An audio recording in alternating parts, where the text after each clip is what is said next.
I'd retired and I'd recently moved into the area and I'd left an organisation in the town that I lived where I was heavily engaged as a volunteer. And after a while, once I'd got settled into the new house, I decided that I really needed something else to do. So I'd previously heard about Stirley via my grandson who came up here as a child. And so I contacted the Wildlife Trust and asked what sort of volunteering opportunities there were. And they sent me an application form and I looked at what was available, and Stirley Farm seemed to be something that would be useful to me and also I would enjoy, and also I could give something back to the community.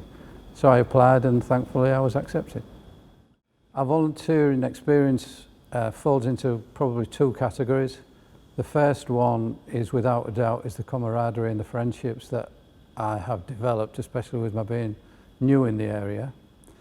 And secondly, it's very nice to be able to see that the results of the work that we do as volunteers is appreciated by everybody else, and it also helps the Wildlife Trust to encourage other people to come and help and to enjoy the area and the place. So it's twofold for me. We get involved with anything basically that we're required to do. We are a very talented group of mostly retired people who come from different parts of the world, different parts of the country and different backgrounds. Each and every one of them brings their own individual skills. Some people are very good practically, others are very good manually, others are very good intellectually. So between us, if there is a problem and there is a job to do, we can usually manage to sort it. So we will do anything as far apart as tending to cattle, especially when we had a breeding herd up here. We would look after the breeding herd and help through the calving, through to repairing barbed wire fencing, to gardening, to today we've been building some new fronts for the compost heaps in the garden. So anything that really wants doing, we learn to do, and we're picking up skills all the time from each other.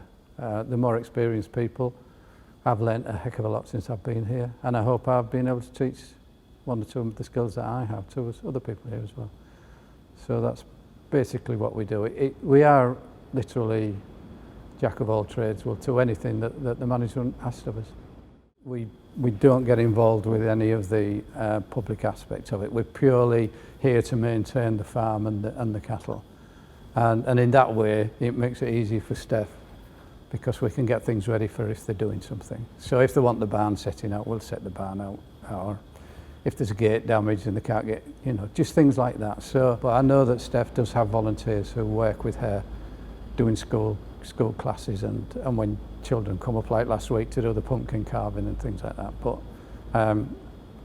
personally, and for the rest of us, no, we don't get involved with the public. As volunteers, we're not quite sure what the big plan is, so we don't quite understand where we're going with it. We understand that we're looking at rewilding and that the opportunities for volunteers within that area are immense. So we know we've got a lot of work coming up. And it will be quite varied, which is what we like to do.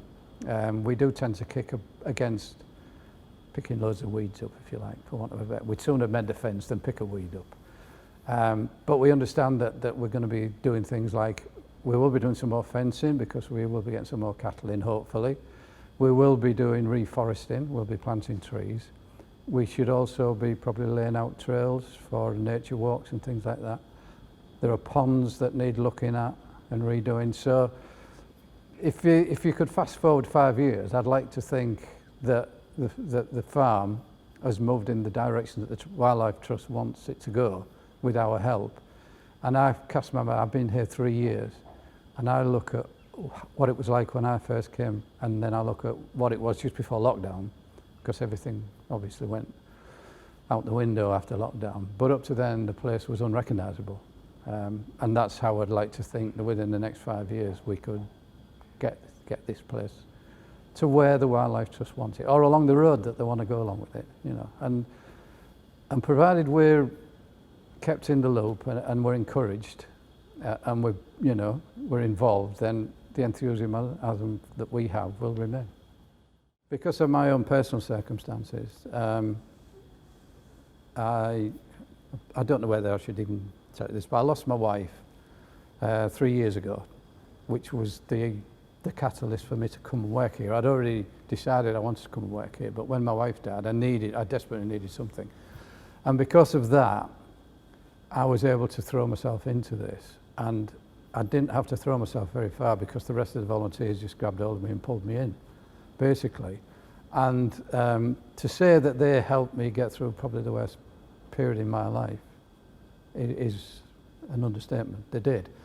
And I would say to anybody who was thinking, whether or not they have any tragedies in their lives or traumas in their lives, but if they want to give something and if they want to get a lot back, then you can't do any better than volunteering. And volunteering up here will always give you a reward.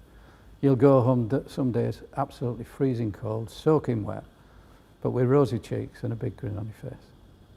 And then you'll go out on a night with the rest of the lads, maybe once a month, and have a few pounds and put the world and Stirley farm to rights. And that's what it's all about for us. You know, it is about, it's a community thing, but it's also a personal thing. And without the personal aspect of it, it wouldn't work. I don't think it would anyway.